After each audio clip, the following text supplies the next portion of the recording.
Welcome back, guys. Welcome back. It's your boy DELRAY Richardson, platinum artist, platinum songwriter, Straight Game TV. We're going to deal with it effectively, immediately, ladies and gentlemen. We're going to deal with this like this. The indictment, Sean P. Diddy Combs, one count of racketeering and conspiracy, if you will.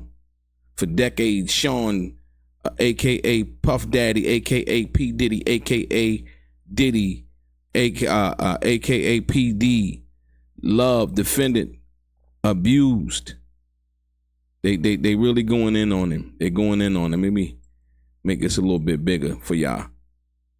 For decades, loved, defended, abused, threatened, and coerced women and others around him to fulfill his sexual desires, protect his reputation, and conceal his conduct. To do so, Combs relied on employees, resources, and influences of multiple faceted business empires that he led and controlled, creating a criminal enterprise whose members and associates engaged in and attempted to engage in, among other crimes, sex trafficking, forced labor, kidnapping, arson, robbery, and obstruction of justice. I would say the arson situation has to do with the allegation that Cassie made in her civil case involving the burning of Kid Cudi's car, if you will. From that perspective, also Sean Combs, aka Puff Daddy, aka Diddy, aka Diddy, P Diddy, aka PD, aka Love, the defendant operated his business headquartered in various times in Manhattan, Los Angeles, under a variety of United States-based corporate entities, including Bad Boys Entertainment, Combs Enterprises, Combs Global collectively, and Combs Business. Corporate entities in the Combs Business including, among other things, record labels, recording studio, apparel line, and alcoholic spirits businesses, a marketing agency, and television network and media company. At all times relevant to this indictment, Sean Combs, all his names again, the defendant engaged in a persistent and pervasive pattern of abuse towards women and other individuals. This abuse was at times verbal, emotional, physical, and sexual. As part of the pattern of abuse, Combs manipulated women to participate in highly orchestrated performances of sexual activity with male commercial sex workers.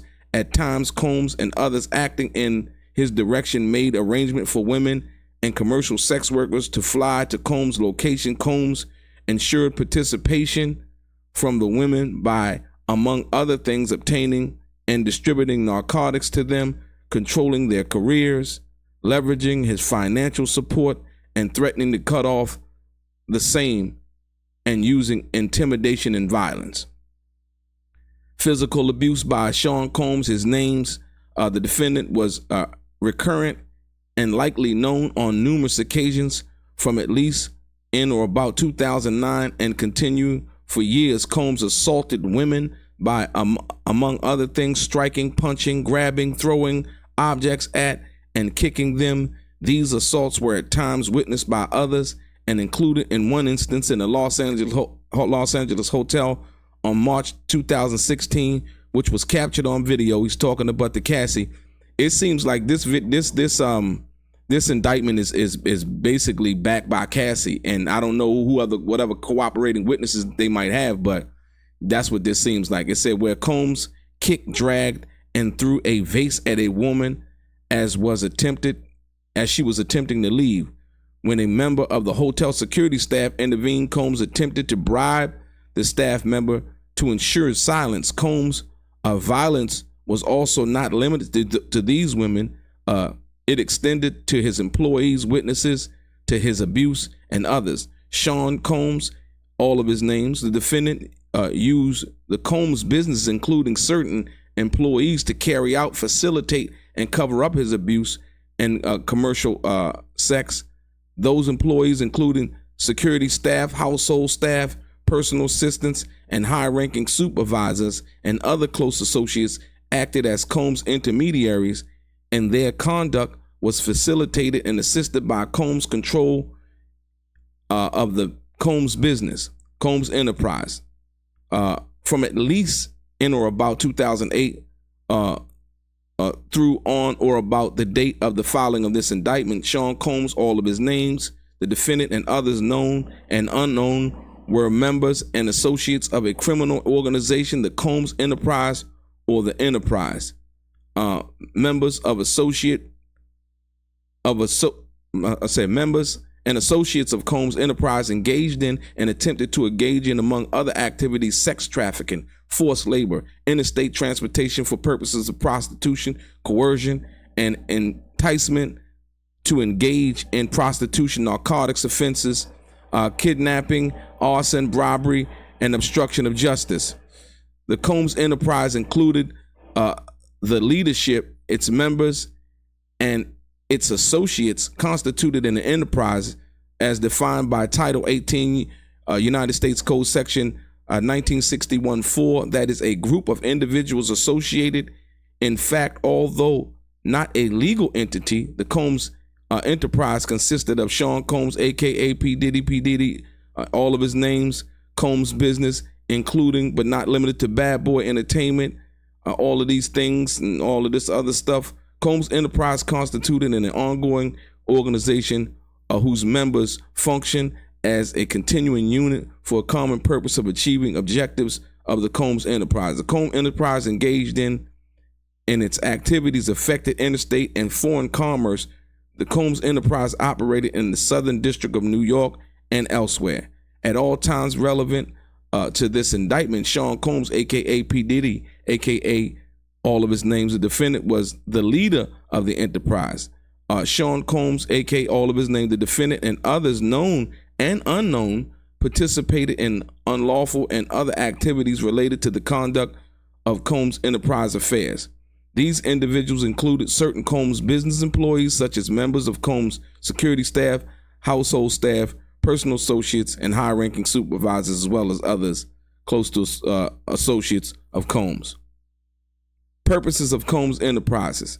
I mean, basically, let me get to the meat and potatoes, because this is basically saying, okay, the purpose of Combs Enterprise, we'll go back up. Operating a global business in the media, entertainment, and lifestyle industries, including, among other things, record labels, recording studio, apparel line, alcoholic beverages, and all of that. They basically repeating what they repeated up top. Enriching members and associates of the enterprise included its leader, Combs, and in particular, who demonstrated loyalty to Combs and willingness to conceal his crimes, preserving, protecting, promoting, and enhancing the power of Combs Enterprise, including the power of its leader. This is, I got a problem with this. Like I said, when you issue when we talk about it, when you issue a what they call a RICO case, right? Basically, they're saying that other people helped him. It's like the Tupac case. Well, if other people helped him, where are those people at? There was supposed to be more than one person locked up. Like I said, I'm not defending Sean Combs in any kind of way. The Cassie situation, it seems like what they're, implying here as a video involving some kind of physical abuse, which we've seen. And like I said, rightfully so. But now they're kind of like alleging that he was like running things for prostitution, like a pimping and pandering type of deal, when from what they're saying is basically he was paying people to have sex. So if nothing else, he was a John. You know what I mean? If he was hiring sex workers, then he was basically a John. He wasn't a pimp. He wasn't holding nobody against their will. I don't really see that. I see the allegations of what they're trying to the allegations that they're trying to make in this situation, but I don't see it. Enabling Combs and members and associates of Combs Enterprise engaged in unlawful acts of violence, including sexual violence, sexual trafficking, forced labor, interstate transportation of purposes of prostitution, coercion, and entitlement to engage in prostitution, narcotics distribution, and other crimes, and conceal in the commission of such acts. Like I said, has he been caught selling drugs? No. Like, I don't understand. I really, like I said, it's like somebody saying that you did something and they go to, and the federal prosecutor said, yeah, you know what? We believe you. My question is, well, if they believe all of this and they got a few tapes, they say they got some stuff with the freak off tapes or whatever. I mean, it's not illegal to record sexual activity. Prior to this date, no one came forward in regards to anything being alleged about Sean Puffy Combs doing anything to them unbecoming, other than Little Rod. I can say that. But like I said, I don't have any problem with like I said, you can indict a ham sandwich, but I'm just saying this is basically alleging the same thing. It's vague at best when we talk about, like I'll give you a prime example. When they go and lock up mafia figures on the RICO Act, right? They go and lock up 15, 16 people. And the racketeering, conspiracy, money laundering, and all of these other things. You don't really see nothing in that. Do you say what, sex trafficking? Yeah, he, like to watch Cassie, be with other men and so on and so forth, and all of those things. Like I said, at one point, from what we understood, that they had a happy relationship. Now, how long that was going on prior to us seeing the tape is a whole different story. And I'm just talking about objectively, not just reading it down the middle. The means and methods of the enterprise. Let's deal with this. Among other means and methods by which all of his names, the defendant and other members, associates of Combs, see, they're naming nobody else. He's the only one been locked up right now. Associates of Combs Enterprise conducted and participated in the conduct of the affairs. Combs Enterprise included the following. Combs and other members and associates of Combs wielded the power and prestige of Combs' role as the Combs business to intimidate, threaten, and lure female victims to Combs' orbit. Come on, y'all. What? I mean, this doesn't even... he was a celebrity, right? I mean, we know that he had been with various women and so on and so forth. Like I said, the allegations with Kim Porter, we seen what happened to Cassie. Puffy did some horrifying shit.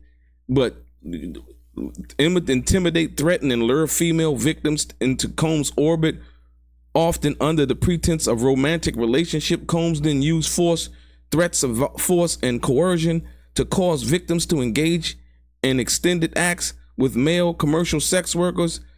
Now, that part I can see. Once again, if a person was using drugs and he drugged them and so on and so forth. See, that part right there, I can see. Known as freak-offs, right? The freak-offs were elaborate and produced by sex performances that Combs arranged, directed, masturbated during, and often electronically recorded.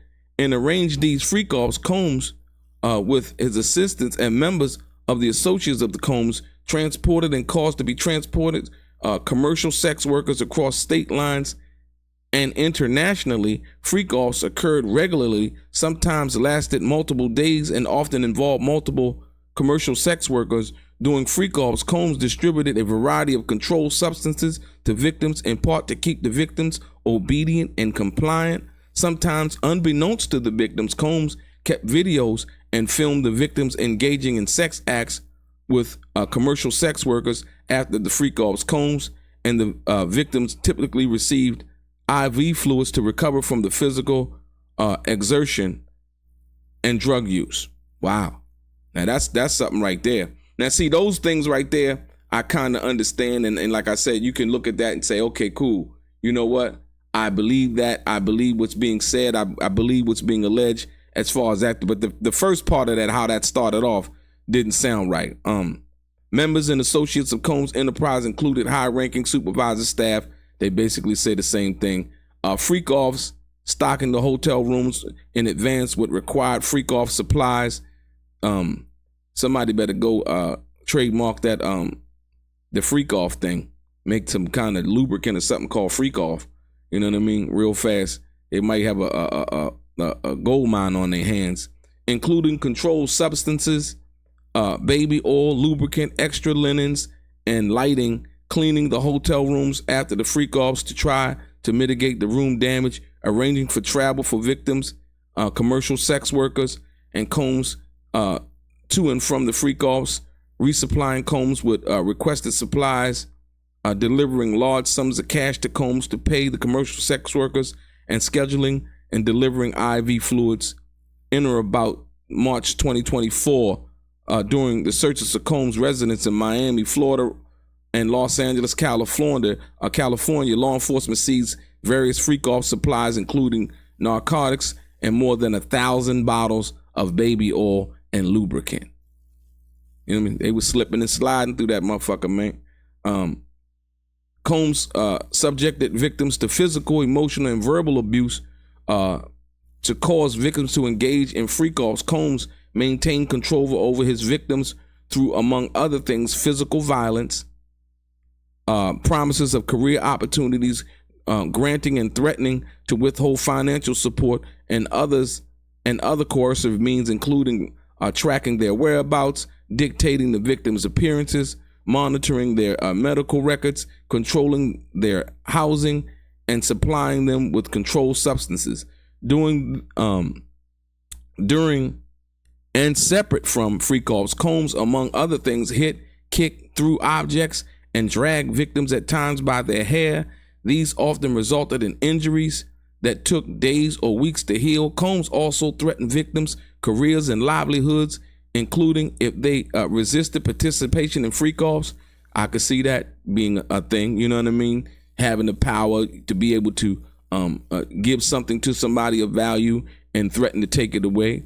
But that's done every day, so I don't really understand how that goes into what that is. And like I said, this sounds like it's more part of what Cassie was saying. Victims believed they could not refuse Combs' demands without risking their financial or job security, or without repercussions in the form of physical or emotional abuse. Combs also used the sensitive, embarrassing, and incriminating recording that he made during freak-offs as collateral to ensure continued obedience and the silence of victims. Members and associates of Combs Enterprise include Combs, and they name all of the people again, but they don't really name any names, staff members and so on and so forth. Basically saying that residents in Miami, Florida, and Los Angeles law enforcement seized firearms and ammunition, including an AR-15 with defaced serial numbers, as well as a drum magazine.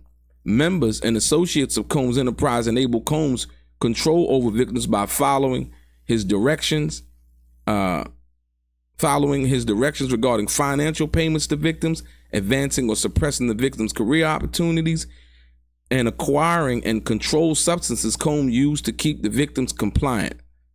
Members and associates of the Combs Enterprise at times witnessed Combs' violence towards victims or the victims' injuries caused by Combs without intervening. Instead, members of Combs, associates of the Combs Enterprise, helped conceal the violence and abuse by, among other things, assisting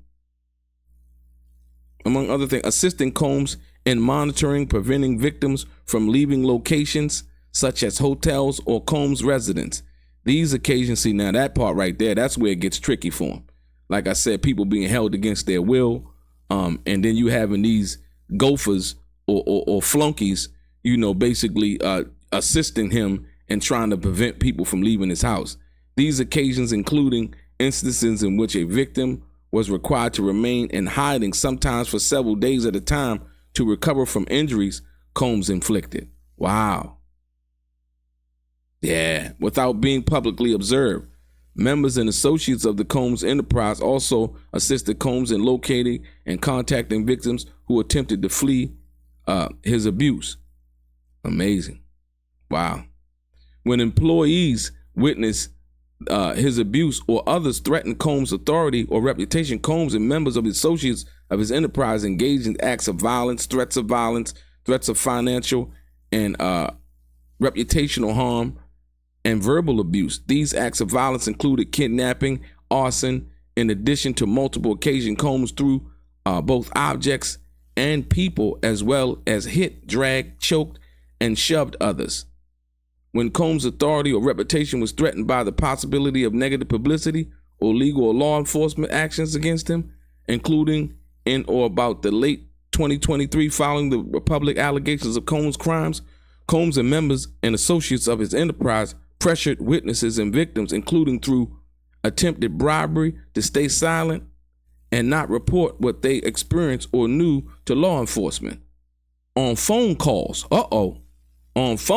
Combs and other members and associates of the enterprise, among other things, provided these victims and witnesses with false narratives of events in an effort to conceal Combs' crimes. Combs caused these calls to be recorded on at least 2 occasions.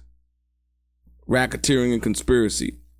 From around about 2008 through and about the date of the filing of this indictment in the Southern District of New York and elsewhere, Sean Combs, aka all of his names, the defendant and others known and unknown, being persons employed by the associated with Combs Enterprises, described in paragraphs 6 through 12 of this indictment, and enterprise engaged in activities of which affected interstate and foreign commerce, knowingly combined, conspired, confederated, and agreed together and with other to violate the racketeering laws of the United States, to wit Title 18 United States Code Section 1962C, that is to conduct and participate directly and indirectly in the conduct and the affairs of Combs Enterprises through a pattern of racketeering activity, as that term is defined in Title 18 United Code Section 1961(1)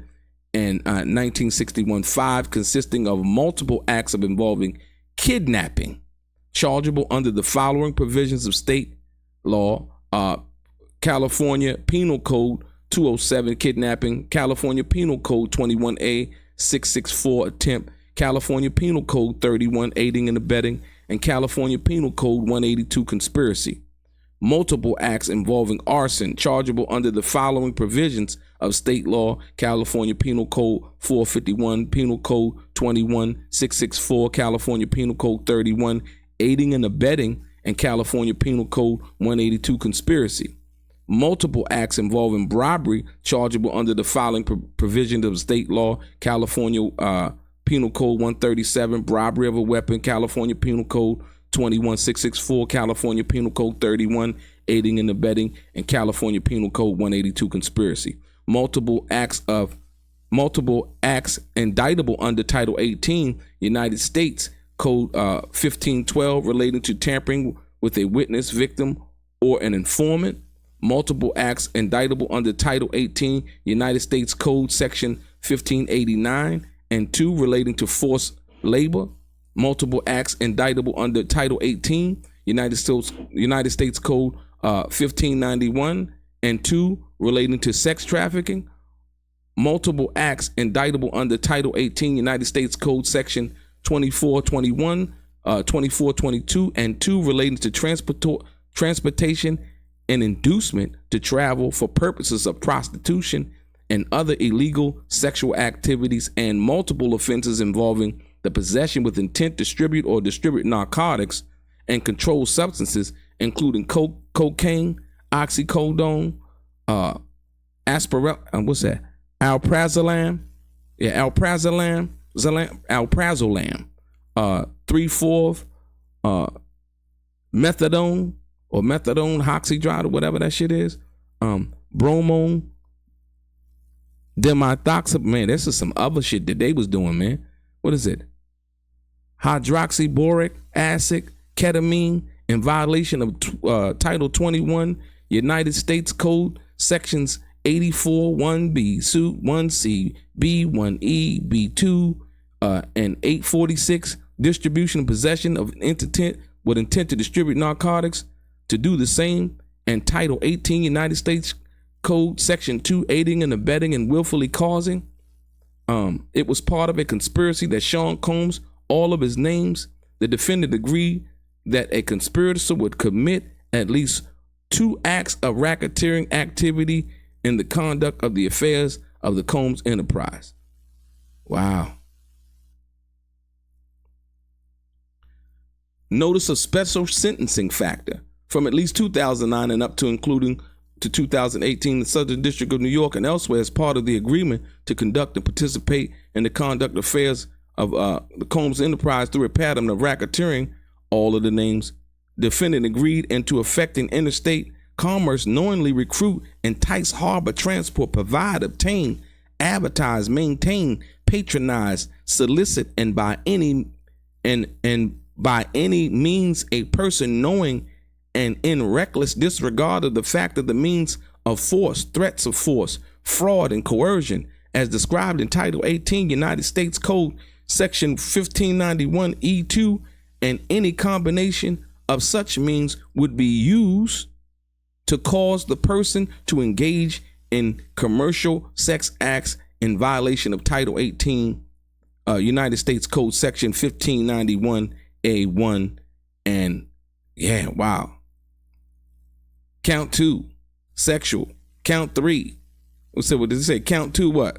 Grand jury further charges from at least 2009 and up into the in about 2018 in the Southern District of New York and elsewhere, all of his names, the defendant in and affecting interstate and foreign commerce, knowingly recruited, enticed, harbored, transported, provided, obtained, advertised. So that's basically the different counts. They're basically sex trafficking by force. They're basically stating the same thing. Count 3, transportation to engage in prostitution.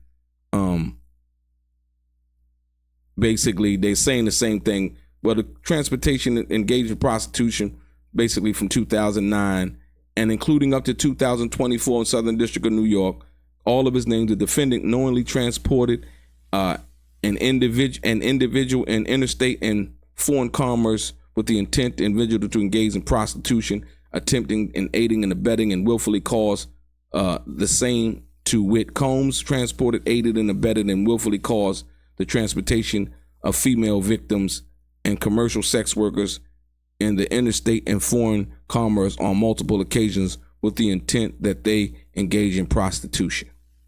Wow.